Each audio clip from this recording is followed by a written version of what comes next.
เป็นโลกาพุทธาเป็นเจ้าพระธรรมรัตนะไหว้เจ้าพระสงฆ์ครูบาสังฆะตนมีศีลเส้นครงดีพ่อแม่เคารพนบเก้าเกษีอาจารย์ครูดีสั่งสอนม่อนค่าปู่ย่าตายายลุงแอวน้าป้าฝูงญาติกาเคารพเอาดอกไม้หอมทูบเทียนวางนบใส่บนคันอันใบงามกราบรัตนะพระเจ้าแก้วทั้งสามเป็นสิ่งดีงามสถานที่นี้ขอยกมือ10 นิ้วขึ้นกายกังกิ้วไก่เก้าเกษานอบน้อมอย่างสารูปปิมปาเจ้าอันมีองค์พระติรัตนทลัยแก้วเจ้าตั้งสามประการยกย่อในพระสัทธรรมคำสอนขององค์สมเด็จพระจินวรสัมมาสัมพุทธเจ้าอันเป็นบรมครูเก้าเงาแห่งโลกทั้งสามขอยกย่อในพระสัทธรรมคำสอนถวายความเคารพในเมตตาบารมีธรรมพระมหาเถรานุเถระเจ้าคณะพระสังฆาธิการจุตนจิวรองค์ด้วยความเคารพยิ่งในร่มใต้เมตตาบารมีของท่านอาจารย์พระครูอภิวัฒนวิกรมท่านอาจารย์บรรยงอภิวัฒโนผู้อำนวยการสถานีวิทยุคลื่นสีขาวเพื่อชาวประชาน้อมถวายความเคารพท่านอาจารย์พระครูสมุวิสุวัตรวรกิจโจด้วยความเคารพยิ่งเจริญปอนบรรดาคณะศรัทธาญาติโยมสาธุชนท่านผู้ฟังคนดีทั้งหลายทุกคนทุกท่านที่ได้ปากันเคลื่อนค้ายไหล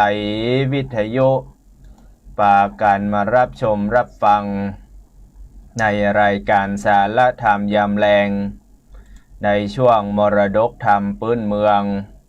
ประจำยังวันศุกร์ที่27 เดือนสิงหาคมพุทธศักราช2564วันนี้ในช่วงของมรดกธรรมตั้งแต่3 โมงแรงจนถึง4 โมงแรงมาพบมาเจอกับลูกตู้อัตมภาพพระกัมปนาถกิติวิสุทโธสำนักวัดบันต้อตำบลปาตันอำเภอเมืองเชียงใหม่วันนี้เสนอธรรมในเรื่องนางหมากปิ่นคำนิยมเนอในผูกท่วน5ยินดีต้อนรับถึงญาติโยมใน Facebook เข้ามาแล้วกดไลค์กดแชร์ให้ลูกตู้ตัวส่วนในทางสถานีวิทยุก็ต้องน้อมกราบอนุโมทนาเรียนเจิญศรัทธาญาติโยมเคลื่อนค้ายไหลกันตั้งจิตตั้งใจมาฟัง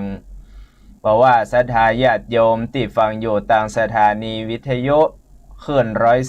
104.50 วัดไฟหินมหาวิทยาลัยเชียงใหม่คลื่น 100.25 วัดพระบาทอุดมอำเภอฝางคลื่น 106.25 คลื่นมนต์เสียงธรรมจากอำเภอแม่แจ่มพี่น้องศรัทธาญาติโยมแม่แจ่มคลื่น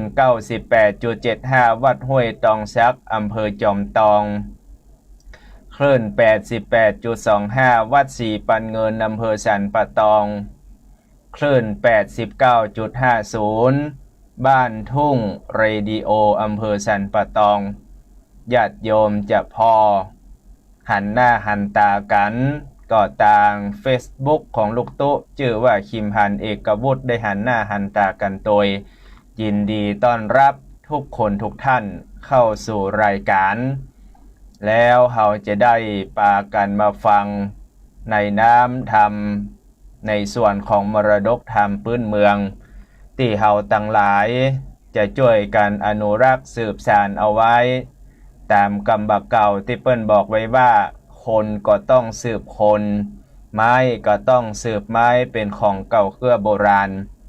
ท ถ้าพระสงฆ์องค์เนนศรัทธาญาติโยมมาช่วยกันสืบกันสารในช่วงมรดกธรรมพื้นเมืองเฮามันก็จะเริ่มมาลายหายสูญไปดังนั้นวันนี้เป็นโอกาสอันดีถึงแม้วันนี้ศรัทธาญาติโยมน่าจะพอข้าวพอฟ้าพอฝนตกกันนักหลายพื้นที่แล้วก็เกิดการน้ำท่วมก็หลายที่หลายต่างเอาละญาติโยมวันนี้ก็ถ้าท่านใดที่ได้ยินเสียงธรรมจากวัดบันต่อแล้วจะโทรมาอู้มาจากันในช่วงท้ายรายการก็จดเบอร์อาตมาภาพลูกตู้เอาไว้ที่เบอร์0918517331 จดเอาไว้บางท่านบางคนโทรมาบัดตันก็ก้อยโทรกันมาในช่วงท้ายรายการเนอะ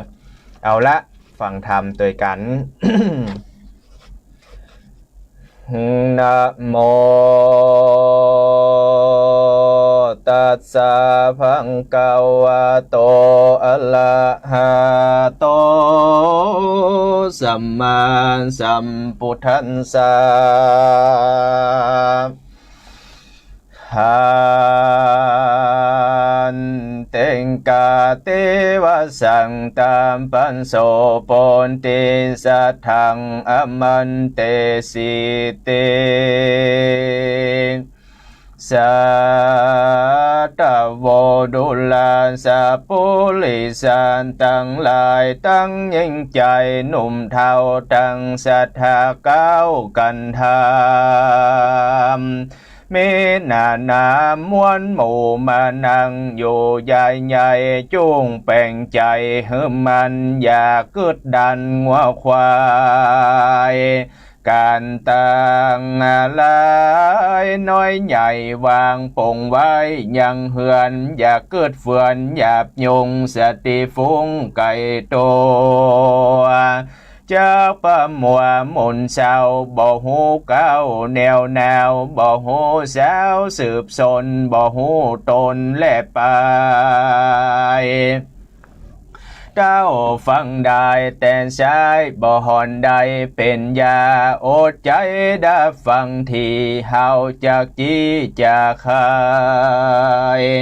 เวสาจนาไปติดต่อตามบาทขอบาลี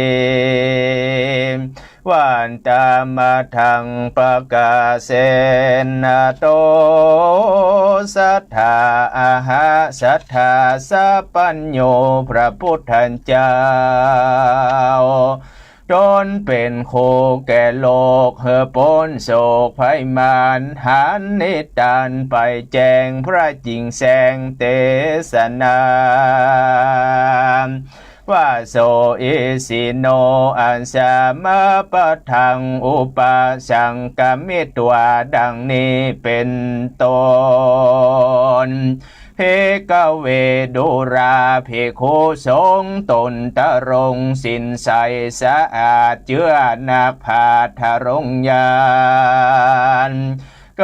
ว่าส่วนโสริญะกุมารหนุ่มเนาหนอพระเจ้ายอดมุนีลาดดงรีป่าไม้เดือนหนึ่งควายตึงตาลเจ่งโพดพันไปหลอดตีอยู่ยอดเจ้าละเสปิติมีลายแหล่สลาแผ่ตั้งตัวบ่หูกว่าและยานบ่สะตานไปในเล่เข้าไปนั่งไกลยกมือไว้จะทำโดยกำงามองค์อาจตามบทบาทกถาวากาจิโนพลโต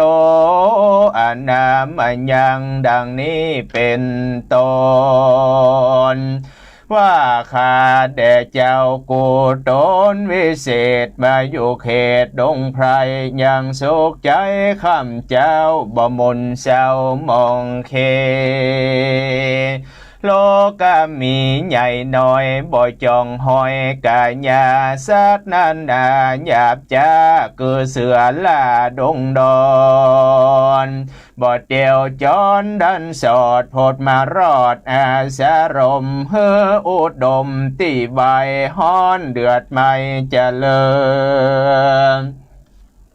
ที่นานละสีผู้เฒ่าก็ตอบเจ้าดำกรรมว่าเฮาอยู่ดงดำป่าไม้นับอ่านใดหลายปีโรกามีใหญ่น้อยบ่จองหอยกาญาสัตว์นั้นนากะหยาบบ่มาผาเบือนขี้เหลือบโยงเมียลายแหล่เขาบ่แพ้มันโจสะปะงูน้อยใหญ่บ่มาไกลกะหยาตั้งพลาลูกไม้มีบ่หลายเหลือชานตั้งหวานมันสมฝาดมีบ่ขาดดงรีเจ้าราศีผู้เฒ่าหันใจหนุ่มเนาแดนไกล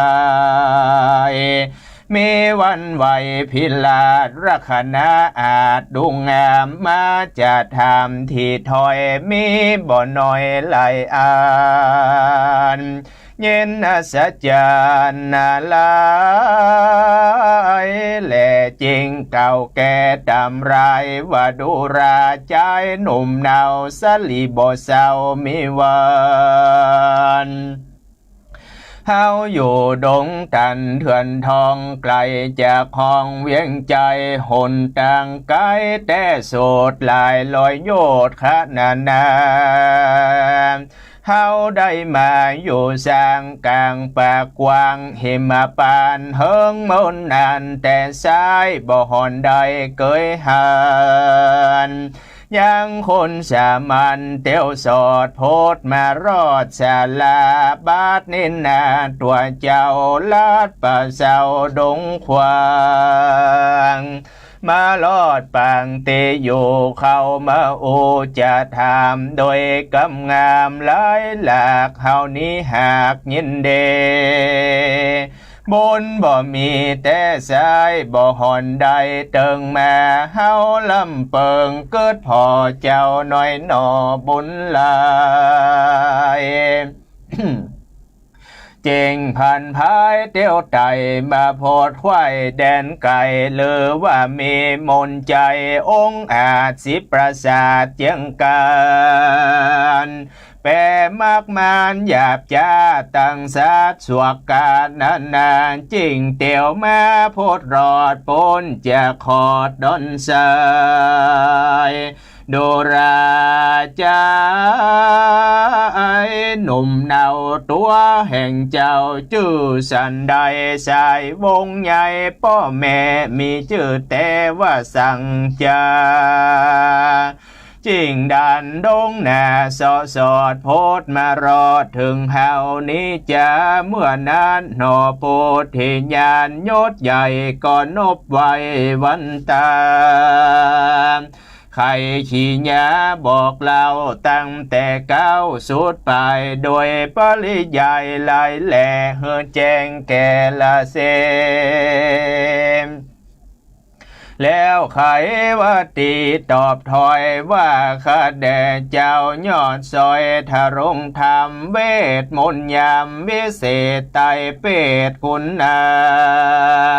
สาปสิปาคุณใหญ่ตันหูควายเลือลายคอยจงพายโพดแผ่สอนบอกแก่ตัวเฮา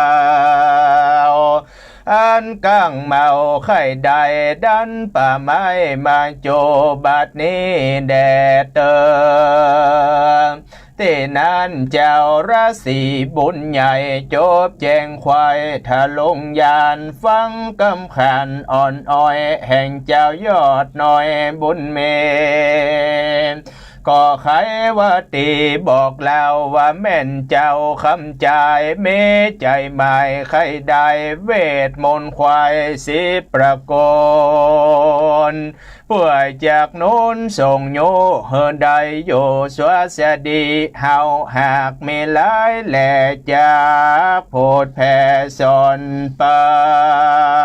นการว่าใจพันใครโหจงจักอยู่จอมเฮาเพียนนั้นเนาหนอจะใจจริงเฮียนใดดังคะแนงเกือว่าตนบุญปิงหนุ่มเนาได้ยินเจ้าละสีไข่กำดีตอบถอยใจจื่นจ้อยเจยบานก็นำมาสการขับไว้ว่าข้าคำใดตำกามอันองค์คำสอนบอกบันนี้ออกจากเสียเปลี่ยนจริงมันเฮียนคำเจ้าตั้งแต่เก้าสุดไปก็บ่สมหมายเจตต้องบ่ปอกห้องปลาขออาสาอยู่ไกลจูช่วยใจเอาบนเฮอกามโน้นไปนาแก่ตัวข้าคำใจแลนานตาโตปัทายาแลกแต่นั้นไปนาก็ว่าเจ้านอลาสุริยกุมารอยู่ดงดานป่าเศร้ากับท่านเจ้าระเสปฏิบัติดีบ่ขาดบ่ประมาทละสาเกว่าหาปลาลูกไม้พร้อมเสียงควายหัวมันตั้งน้ำฉันและอาบตามสุภาพของเดบุพามิเลยแหลกันตะแผ่เอาใจมีตึงมะลิข่าวใส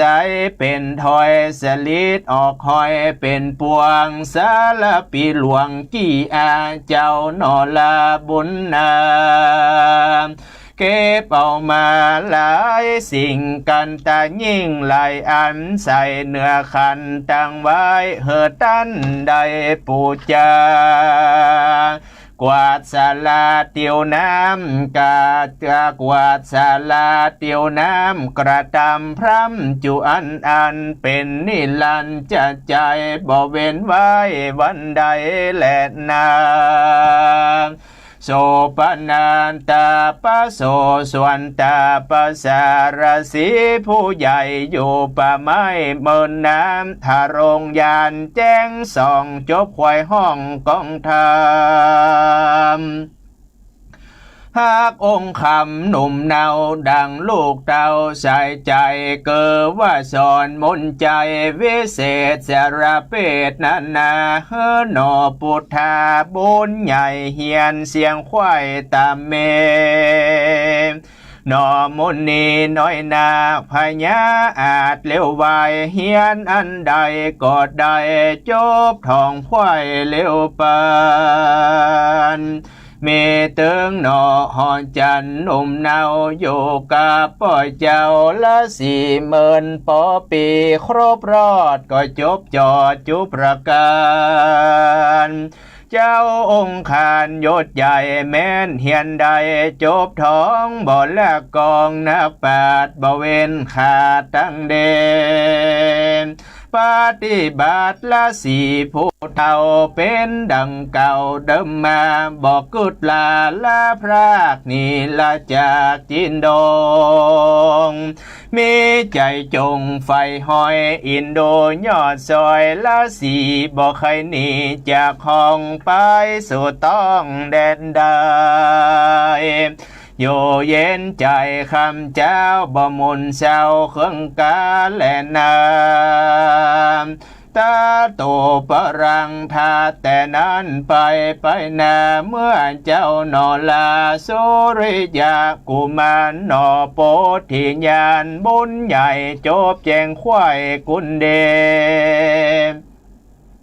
จากละสีผู้เฒ่ากลางป่าเศร้าดงตันบนนิพันธ์กระพรากออกไปจากดงดอนย่างอาวรณ์ไฟหอยกับเจ้ายอดซอยตาภาษาอยู่ลุมลาที่ไกลขามหับใจกระทำการตามโบราณแต่ก่อนบ่ได้ผ่อนอันใดโจวันไปหน่อยจันใจบ่เกิดควายเมืองลางเกิดว่านอปูทางหนุ่มเนาอยู่กับเจ้าระเซได้2 ปีคบควายบุญหลังไตต้วยตันเฮอใจพันเกิดสอดขนิ่งรอดเมืองตนใจเววนบ่มันไข่สอดดันขึ้นเมืองใจหนึ่งเครื่องแถมเล่าว่ากันได้เป็นเจ้าปุเรเตียนย่อมมีเตวีร่วมข้างเป็นลูกเจ้าจ้างเลอล้านพญากูนี้นาอิ่มกายใจจังนายคนเยงบ่วางเป่งร่วมพากับแม่ยิงลุ่มฟ้าคนใดกันบ่ไปรีบหาวตนป่อเต้าราชากับมันดาโต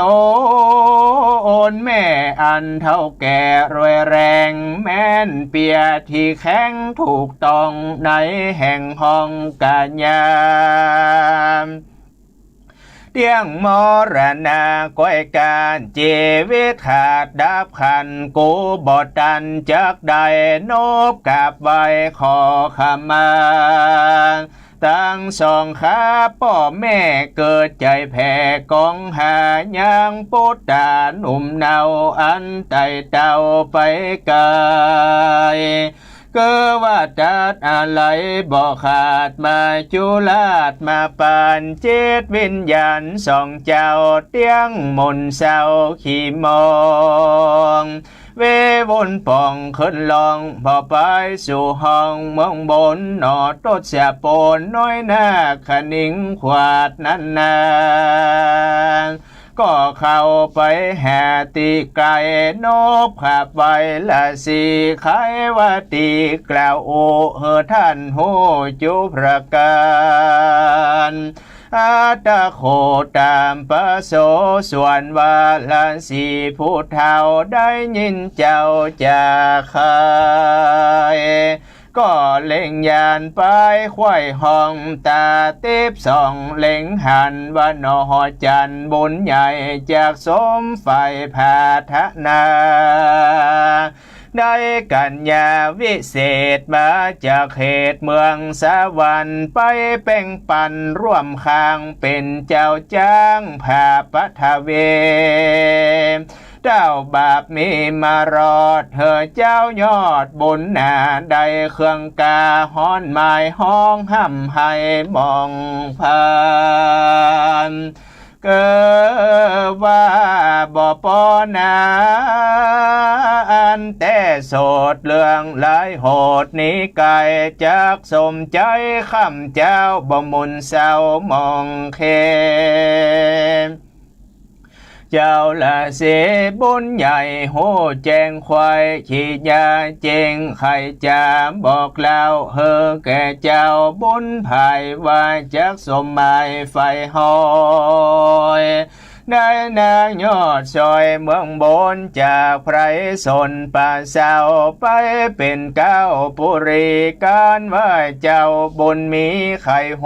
จงอุดอยู่รอไปก็ว่าบ่อนนั้นเจ้าใดแต่สายหากจากใดเล็งหันขอจอมควันนอนลาก้อยอยู่เฝ้าเฮาไปเจ้าสินใสบุญใหญ่จบแจงควายทะลงยานหันอนาคตการแห่งเจ้าว่าจักโศกเศร้ามองผ่านเลอแสมรานเจินจอยมีมากหน่อยสันใดก็จะใครกล่าวโอเฮอเจ้าโหจูอันอัน อันหนอจอมขวานบุญใหญ่ฟังเจ้าตีใบไข่จะโสมนัสสาจมเจิญปิดได้เตือนยินเดอันจุลีใส่กล่าวนบน้อมเหล่าสามโหนแล้วถอดต้นโคดออกมาป้ายนอกศาลาก็มีหันและนานตาตาในกาลนั้นยังมีเทวธิดาตนหนึ่งสายบุญเก่าใดสุดไปก็ผ่านภายก้อยกาจากภาษาดเมืองบนลงไพรสนเถื่อนทองกลางเขตทองหิมปานกรรมบันดาลจักลาเกิดในหมากปินคำตามพระธรรมว่าไว้ว่านางนอท้ายเตวกัญญาเป็นโอปปาติกากำเนิดคือโพธเกิดตันตามีรักนาพร้อมควายเกิดแล้วใหญ่เลี้ยววายพระธรรมไข่บอกไว้ว่าสัตว์นรกใดอบายอสุรกายผีเพศมีประเภทนั้นนาตั้งเทวดาโมโมอันเกิดอยู่เมืองบนก็อยู่เวหนอากาศอยู่ต้องตาดหินผาอยู่ดงนาปากวังอยู่ตาตั้งวังทานอยู่สถานต้องเตตามดาวเขตปลาเป็นโอปปาติกากำเนิดเสียงควายเกิดขึ้นใหญ่ตันตาก็บ่มีภัยแก่เท่ากันกรรมเก่าสุดไปก็กลับหายกับพรากบ่เหลือซากเหมือนคนหายกลางหนเต่าหน้าตามกำกว่าปะไปดังสรีนงไว้หนอท้ายได้กล่าวไว้ใครมาเกิดเทวธิดาหน่อยนาคอันกลอยกล้าหายหนจากเมืองบนฝากฟ้ากำนำกว่าลงมาเป็นโอปปาติกากากวนหลากอยู่ในหมากปินคำกลางดงดำป่าไม้ตี้จิมไก่สาลาแห่งตาภาษาวิเศษจนจบเปทรงยานอันสุริยกุมารหนุ่มเนามาอยู่เฝ้าลุมลาตาภาษาหูแล้วว่านางแก้วจึงเจนเกิดจากเมืองอินเตตองลงสู่ห้องดงดานกำมัปานแสงสวยอยู่ในห้วยปินคำอยู่ในหน่วยปินคำเจ้าตะลงทำหูรอดว่านางแก้วยอดเทวธิดากับหนอพุทธาน้อยอ่อนเกยร่วมซ้อนแป่งปันรวมใจกันก่อสร้างปรมีกว้างนั้นนาก็แต่เมินมาลายจาดบ่ได้ขาดเสียการยกย่อขันหยาดน้ำอธิษฐานพรำไข่กามว่าขอบุญนำส่งโยเฮินได้อยู่เตรียมคิงได้แป้งปิงจุจาดอย่าได้กลาดไก่กากำผาธนาว่าไว้บ่หอนได้หายโซนกันหนอตนบุญหนุ่มเท่าได้ตาเล่าจากใคร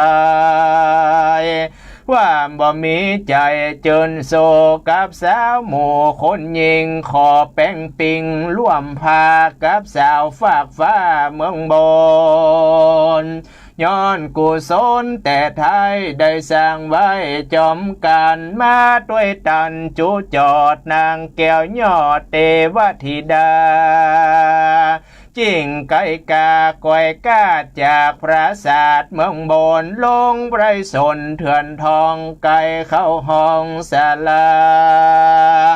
เกิดว่ากรรมนำมาจากลาเกิดในหมากปินคำเฮือสมกรรมไฟอ้างแห่งนอเจ้าจ้างบุญเมเจ้าละสีโหแล้วใจผ่องแผ้วใจบานบ่ใครขานกล่าวโอเต้าดักอยู่สันดีก็มีหันแลนาอันเท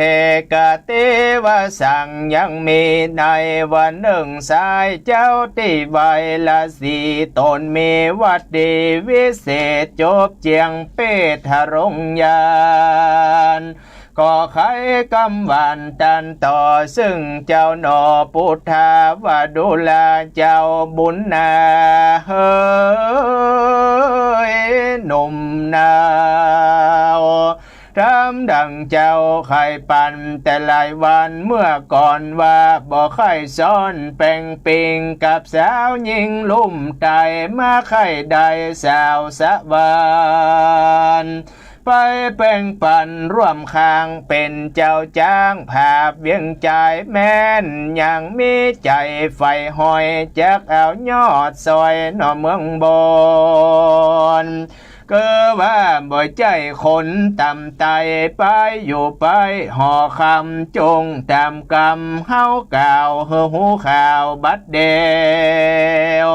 จงรีบเปรียวไต่เต้าขึ้นสู่เก้าปินคำเลือกโยบกำหนอซอซ้ายเฮือเสียงควายตามเมลูกได้ดีงามผ่องหวานนะส่องต่อตาจงบิดมาอย่าจะวังต่อหน้าเฮาปันเจ้าจอมขวัญบุญใหญ่ฟังเจ้าตีไว้ละเสใครกำดีบอกคราวใจจืนยาวเลือไหลรีบพันภายไต่เต้าขึ้นสู่เก้าปินกามโลกนาน้ำย่อนหอยตั้งใหญ่น้อยลายลามพอดูงามเสียงควายจากเลือกใดสันใดยินยากใจนักแก่สองตาแผ่และหาแต่สาขากิ่งเก้าทลาบต่อเต้าไปเฟยก็ลวดเลยหันใส่มากปิ่นใหญ่สุกเหลืองวันหน้าเรืองว่าว่องรัศมีส่องโสภาโดเปิงตาแต่ซ้ายหน่วยก็ใหญ่เหลือจมเจ้าหมู่สูมแวดล้อมกิ่งปอก้อมลงมานอพุทธาน้อยนักหายเสียงขาดสงสัยยื่นมือไปบิดใดย่อนลงใส่ธงป่าแล้วก็นำมาบ่จ้าวางต่อนาราศีไขวัตีบอกเล่าเฮอหูเก้าตามลายก็มีหันและนามที่นั้นละสีตนวิเศษจบแจงเป็ดทารงยานก็จะวันตันต่อว่าดูลาเจ้าน้อยหนอบุญนามอ่านว่าหมากปินคำนี้สายจงเก็บใส่ธงปาอย่าลาสาประมาทอย่าหือหวาดตกลงกลางแดนองเถื่อนทองจากโศกต้องมองขี่กันไหวเจ้าบุญมีไปรอดในห้องยอดพังกาแห่งพระปิตาตนปอกก้อยมังพอไปในจากหันสลีนงใบยอดซอยงามจื่นจ้อยเปิงแปงเป็นกู้แฝงแห่งเจ้าแต่ชาติเก่าเดิมมาบุญนำป่าจากลากบ่เฮอพรากเสียการเกือเป็นสาวสวรรค์ฝากฟ้าโค้งแหล่งลาตาวติงสา ได้ไก่กาก้อยกาจากภาษาทเมืองบนลงไบรสนป่าไม้ตีจิมไก่สลามเป็นโอปปาติกากำเนิดงามล้ำเลิศเลือลายไผบ่หมายเพียบใดควายโลกใดจุ่มโปกันเจ้าบุญโจหน่อหน่อยใจจ่องหอยและเมื่อแมงอย่าขี่เครื่องอ่วงคองในเถื่อนทองดงไพรตัดอะไรเฮือขาดอย่าไม่มาดมองเงาบ่ใจเฮาหน่อจังเจ้าเฮือปอกเต้าเขินลางเฮานี่ยังหักขอดดังลูกยอดใส่ใจเต้าปงอะไรเมียดไว้อุเบกขาใดตามธรรมบุญบาปกรรมรอดควายจากหามได้เริ่มเมกันหนอปุรีไข่บอกจงไว้นาออกขึ้นเมืองแดเตอกันละสีบอกเล่าเฮอหูเก้าขี้ยาเกิว่าหนอพุทธาบุญใหญ่โหแจงควายตามมีก็อันจุรีก้มเก่าขาบนบเล่าสองหนแล้วก็ถอยโตโหโอนโคตรออกมาไปนอกศาลาก็มาเก็บบุพาดอกไม้วางใส่ไว้เหนือคานนำไปปั่นบ่จ้าวางต่อนาละเซนอัญจุลีใส่เก่ายื่นขันเข้าตอกต่อตำขอเจ้าทะรงทำพายโพดงดเว้นโตดนั้นนาถ้าปัญษาผู้เท่าหาขันเจ้าบุญมีแล้วใครว่าตีปงขาดอนุญาตวังตามยังป่าปะกรรมใหญ่น้อยเฮอกลาดก้อยหายสูญขอน้ำบุญอันเจ้ามาอยู่เฝ้านอรุมลาจงหากษาทรงโยเฮอเจ้าอยู่เจยบานเจ้าตะรงยานกล่าวแล้วก็สอนนอกแก้วบุญเมอันจากนี้เถื่อนทองไปสู่ห้องปลาเป็นพระยายศใหญ่เฮือหูควายกองทามสอนนำที่ถอยมีบ่น้อยหลายประการก็มีวันนั้นแหละนาเนเทตังขีญาสังวันนาวิเศษอย่าห้องเหตุอย่างพระธรรมเทศนาเรื่องนางหมากปิ่นคำผูกทวนหาบัดนี้นะไม่มีคณะศรัทธาญาติโยมจุผู้จุคนได้ก็กันเป็นเจ้าภาพก็บากันนิติตังก็บังกมาสมเลสเดชหันธรรมยังสาตุกัลังกโรมาเสสาตุสาตุสาตุพระธรรมเทศนาล้านนาจาดกปื้นเมืองในเรื่องของนางหมากปิ่นคำผูกท่วนห้าก็ปริปุณังจ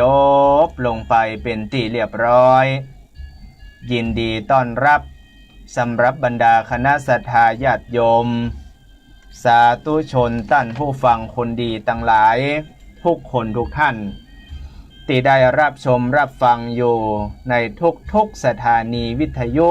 หลายที่หลายตังที่ได้กล่าวมาตั้งแต่ต้นยินดีต้อนรับเข้าสู่ช่วงท้ายรายการภัยบ่ตันได้ฟังธรรมญาติโยมสาธุชนทุกท่านก็จะได้ฟังสรุปธรรม ว่าเนื้อหาสารธรรมในเรื่องของดังหมากปินคำนั้นเป็นจะใดหลังจากที่เรารอกันมา5 อาทิตย์5 ผูกเนาะโยมเนาะวันนี้ก็ปรากฏต่อหน้าต่อตาญาติโยมว่านางหมากปินคำเกิดแล้วเนอะนางหมากปินคำเนี่ยยังถึงชื่อว่านางหมากปินคำนี้เราจะลองมาฟังกันจะได้เล่าจะได้สรุปให้ญาติโยมได้ฟังก็ยินดีต้อนรับญาติโยมบอกว่าทาง Facebook ก็ดี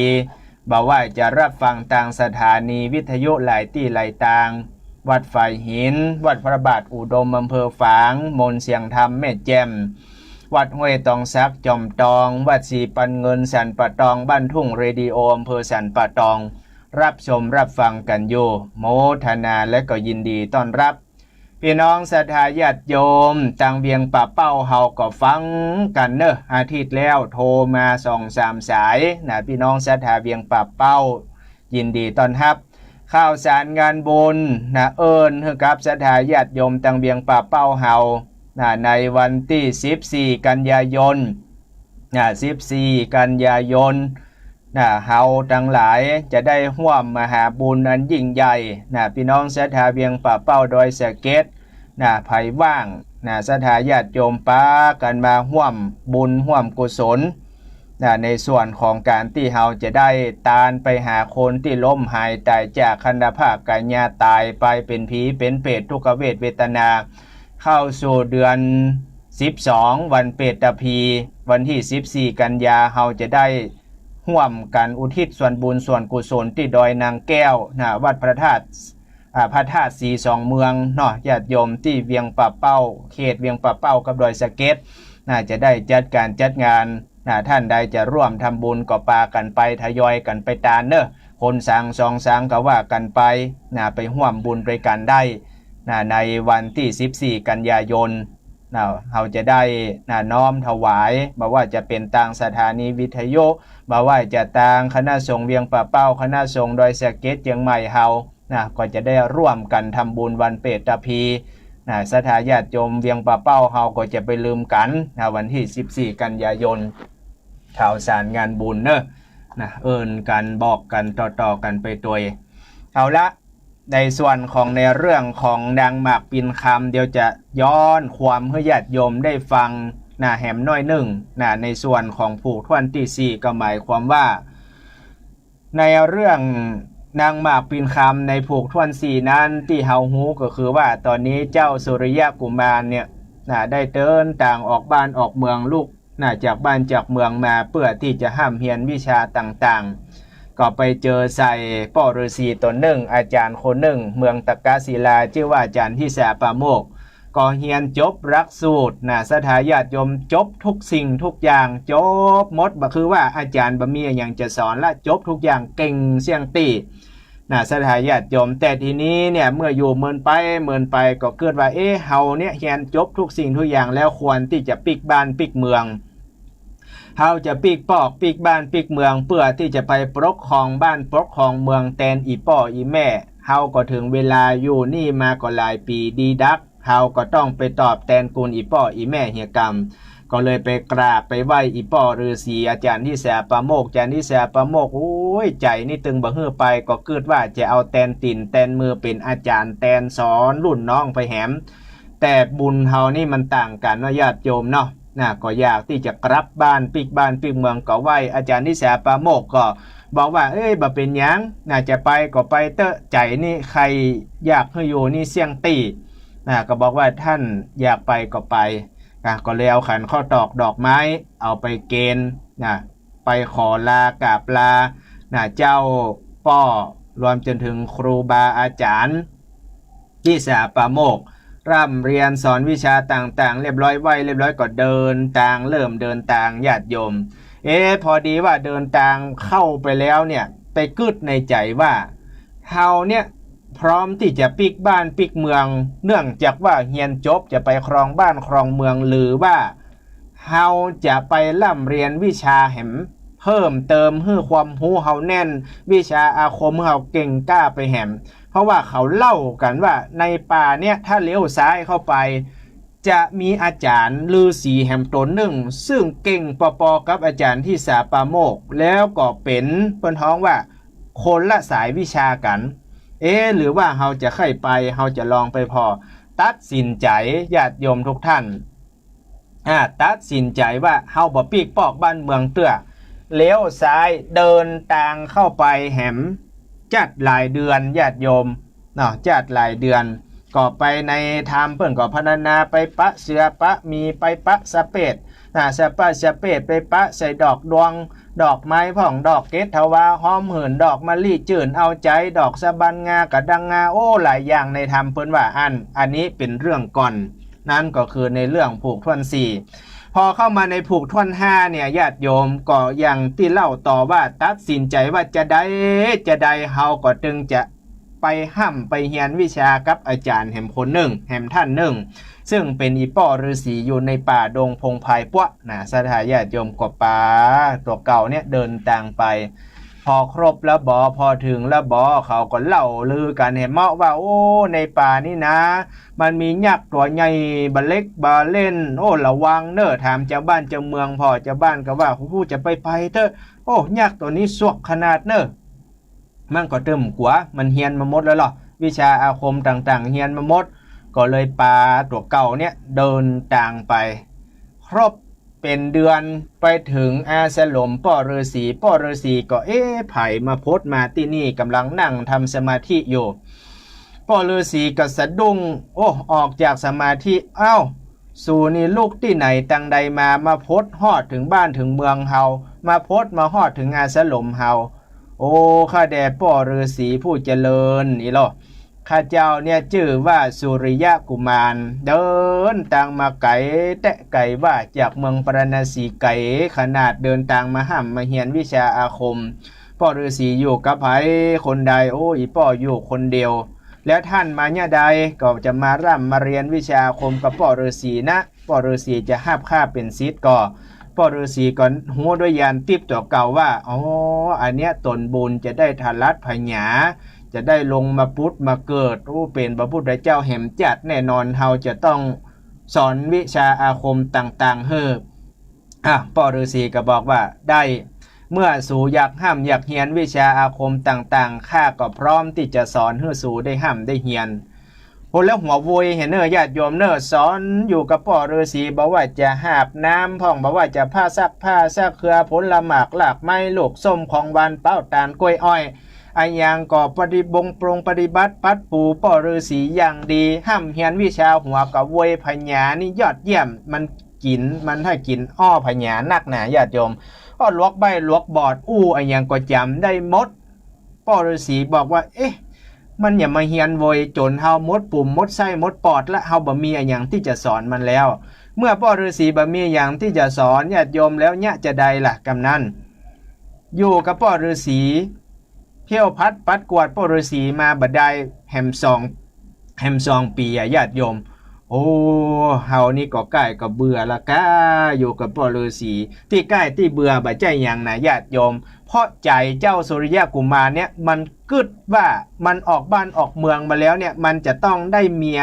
ได้พระมเหสีปิกบ้านปิกเมืองมันอย่างที่สุริยะกุมารว่าเฮาจะบ่เอาไม่ยิงธรรมดาเฮาจะเอานางสาวนางฟ้าที่อยู่บนสวรรค์พวกเฮาตึงบ่เอาไม่ยิงเป็นมนุษย์โลพ่อฤาษีหูด้วยยันติบตัวเก่าหูเป็นบาปเป็นกรรมแตะนะเจ้าสุริยะกุมารแต่ก็บ่ออกปากก็เลยห้องเจ้าสุริยะกุมารว่าเจ้าสุริยะกุมารเอ๋ยสูเนี่ยข้าหูด้วยยันติบตัวเก่าว่าสูบ่อยากได้แม่ยิงงามๆในเมืองมนุษย์อยากได้แม่ยิงเป็นพระมเหสีเป็นกู้ของสูเป็นนางฟ้านางสาวสวรรค์แม่นก่อป้อฤาษีถามอย่างสุริยะกุมารก็ตอบว่าแม่นแล้วป้อแม่นแล้วอาจารย์ข้าเนี่ยใครได้สูนี้มักใหญ่ไฟสูงเนาะป้อฤาษีหูก็แต่งไปพอดีว่ามีนางฟ้ามีเทวดาที่กำลังจะหมดบุญนี่ญาติโยมปั้วอยู่บนฟ้าบนสวรรค์ได้ยินอย่างนี้ได้ยินเสียงเขากันพญาอินก็ได้ยินไผก็ได้ยินเฮาก็ถ้าจะถึงเวลาเพราะว่าเทวดาตัวนี้น่ะสถาญาติโยมหมดบุญละ ใกล้จะหมดบุญแล้วก็ในจัดก่อนก็เป็นกู้ผัวตัวเมียเป็นเปิ้นฮ้องว่าเป็นคู่สร้างคู่สมเป็นกู้ห่มบารมีญาติน้ำมาด้วยกันครับเจ้าสุริยกุมารก็ลงมาจุติเกิดกำเนิดในที่หมากปีนคำหน่วยหมากปีนถ้าหมากปีนบ้านเฮานี่เป็นบัดตูมเนาะโยมเนาะหน่วยบัดตูมก็อันนี้แม่นสอบถามกันเนอะหมากปีนคำก็ถ้าจะหน่วยบัดตูมเนาะหมากปีนกับไปเกิดอยู่ในหมากปีนท่านน่ะสัทธาญาติโยมบ่มีพ่อมีแม่อย่างสักอย่างเพิ่นฮ้องว่าเป็นโอปปาติกากำเนิดเกิดมาแล้วก็ใหญ่เลยน่ะใหญ่แล้วตายแล้วก็บ่หันซากตัวน่ะถ้าตายแล้วก็บ่หันซากเป็นนางสาวนางฟ้านางสวรรค์พอดีว่าเจ้าสุริยกุมารนี่มันเตียวหรอเตียวเข้าไปแอวในป่าดงพงไพนะก็ไปพบไปเจอว่าโอ้ต้นหมากปีนคำต้นนี้อย่างมันงามเตะงามว่าสูงใหญ่ขนาดอีโป้ฤาษีบอกว่าถ้าสูงให้ได้นางฟ้าเพื่อขึ้นเก้าหมากปีนคำแล้วก็เพื่อไปเลือกเอาหน่วยที่แกนใหญ่ๆเด้อนี่หรอแกนใหญ่ๆแกนใหญ่ๆบิดมาเลยพอบิดออกมาแล้วเอาใส่ถุงไว้เอาใส่ถุงไว้ห้ามให้มันตกดินเด็ดขาดนะสาญาติโยมห้ามให้มันตกดินเนอะเนี่ยก็บอกไว้เป็นอย่างว่าห้ามให้ตกดินถ้าตกดินแล้วโสเนี่ยบัดได้ละนะบัดได้ไม่ยิงงามๆอย่างอีละเนอะนี่นะสาญาติโยมก็บอกเป็นอย่างไปเจ้าสุริยกุมารก็ขึ้นเก้าหมากปีนคำไปเลือกพอแกนนี้กับบะใจแกนนั้นกับบะใจโอ้ยหมากนี่หมากปีนต้นนี้มีเป็น100 แกน200 แกนเป็นพันแกนแล้วจะเลือกอันใดพอดีไปหั่นใส่แกนหนึ่งญาติโยมอูสุกทองอารามสวยงามมากๆมีหมูนกหมูหนูมาแวดมาเฝ้านะสถาญาติโยมมาแวดมาเฝ้าโอ้ปรากฏว่าอันนี้ถ้าจะแม่นมันใหญ่กว่าเปิ้นเว้ยก็เลยเด็ดมาใส่ถุงนะแล้วก็เข้าไปหาพ่อฤาษีบอกว่าหมากปีนคำแก่นนี้ถ้าสู่ใครได้พระมเหสีเป็นนางฟ้านางสวรรค์เอาใส่ถุงไว้แล้วเดินทางไปที่เมืองปราณสีปนห้ามจกออกห้ามเนี่ยตกอย่างสักอย่างเมื่อได้หูอย่างอี้แล้วก็เข้าไปกราบพ่อฤาษีข้าได้หูมาอย่างอี้ข้าขออำลาพ่อฤาษีก่อนขอจะได้เป็นเวรเป็นกรรมกันเนอะลูกก็ขอปิกบ้านปิกเมืองไปหาอีป่ออีแม่ซื้อบ้านแตนเมืองป่อแม่เหียกรรมนะอันนี้เรื่องราวมาถึงนี่ตอนที่ว่าเจ้าสุริยกุมารนะจะเอาสาวน้อยที่เกิดอยู่ในหมากปีนคำนะจะได้เอาไปเป็นพระมเหสีของบ้านของเมืองปราณสีปะเนาะเอาละวันนี้อนุโมทนาในกุศลเจตนาของญาติโยมสาธุชนคนดีทั้งหลายทุกคนทุกท่านโอ้เปิดตันบัดตันเปิดสายแน่ใหม่15:56 นาทีเหลือแหม2 นาทีสายสักสายก็ได้โทรมาเช็คสัญญาณกันสักหน่อยสาย2 สายเพราะว่า58ลูกตุ๊ต้องออกจากรายการถ้าตันนะ50เข้ามาละเนอะเจริญปอนด้วยสาธุอ้าวแม่นวลจากสันขี้เล็กล้อแต่เจ้าแล้วสาธุชัดเจนกว่าบ้านเฮาเจ้าวันที่14 กันยาไปแอวด้วยกันเด้อเดี๋ยวขอลบกัน ไปร่วมบุญด้วยกันพวกวัดธาตุ42เมืองบ่เจ้าสาธุโมทนาครับไปกะไปร่วมบุญด้วยกันสาธุแหมสายเนอะเจริญปอนครับไว้สาครับจากพระบาทอุดมผู้กล้าครับผมพ่อน้อยบุญปันมโนครพ่อน้อยบุญปันสาธุชัดเจนเนาะพ่อเนาะครับชัดเจนครับหมากปีนคำนี่ขยันงามพ่องครับหมากปีนนี่ถ้าเป็นกำไทยกับบัดตูมเนาะแม่นกว่าป่ะบัดตูมมาปีนน่ะกะเนาะอันเดียวกันเนาะครับสาธุโมทนาเนอะไม่สาครับผมสาธุหับ2 สายเนอะจะหมดเวลา57ละ58ละอนุโมทนาในกุศลเจตนาเฮือตันตั้งหลายได้อยู่ดีมีสุขอายุมั่นยืนยาว100 ขวบเข้าวาสาอยู่กู้กับศาสนาพระพุทธเจ้าไปเมินอายุวันโนสุขังปะลัง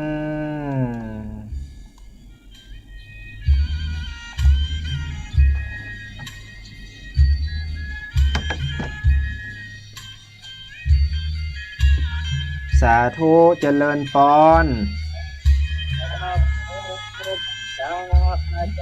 รับ จากที่ไหนพ่อ